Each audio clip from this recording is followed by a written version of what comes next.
दोस्तों नमस्कार। राहुल गांधी ने प्रधानमंत्री नरेंद्र मोदी के घर से निकलते ही ट्विटर पर अपना विरोध दर्ज किया है, जो आज सोशल मीडिया पर काफी ज्यादा चर्चा का विषय बना हुआ है। लेटर ये जो राहुल गांधी का है, इसे लेकर लोग लगातार चर्चा करते हुए दिखाई दे। राहुल गांधी ने इस लेटर में साफ कहा है कि मैं कोई रबर स्टैंप नहीं हूं। साथ ही राहुल गांधी ने सीबीआई डायरेक्टर की पूरे अपॉइंटमेंट प्रोसेस को बायस्ड बताया है।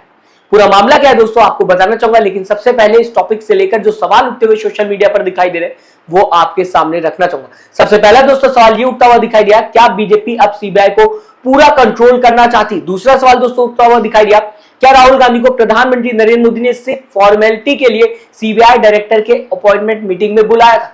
तीसरा सवाल दोस्तों उठता हुआ दिखाई दे रहा है, क्या सीबीआई डायरेक्टर के अपॉइंटमेंट में बड़ा खेल चल रहा है?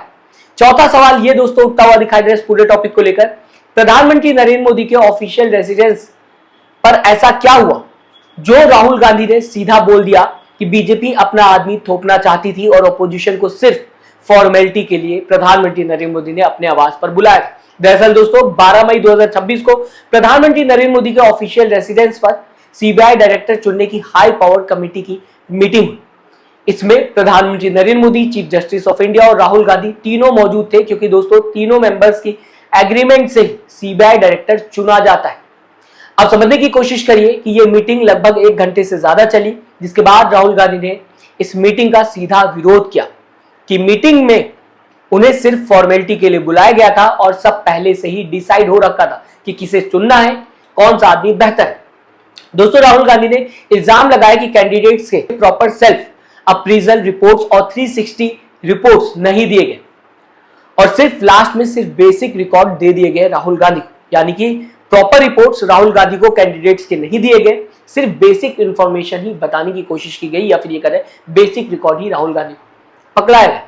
उनका कहना है कि पूरा प्रोसेस पहले से ही तैयार था और गवर्नमेंट अपना फेवरेट कैंडिडेट थोपना चाहती थी, इसीलिए राहुल गांधी ने मीटिंग में ही स्ट्रॉन्ग डिसेंट रिकॉर्ड किया और बाद में प्रधानमंत्री नरेंद्र मोदी को लेटर लिखकर पूरा मामला पब्लिक कर दिया, जहां राहुल गांधी ने लिखा कि लीडर ऑफ अपोजिशन कोई रबर स्टैंप नहीं है, यानी कि आप अपने मर्जी से मुझसे कुछ भी करवा नहीं सकते, मेरे खुद के भी कुछ डिसीजंस हैं, ऐसा नहीं कि आप कुछ भी बोल देंगे, आप कुछ भी कराना चाहेंगे और मैं कर दूंगा।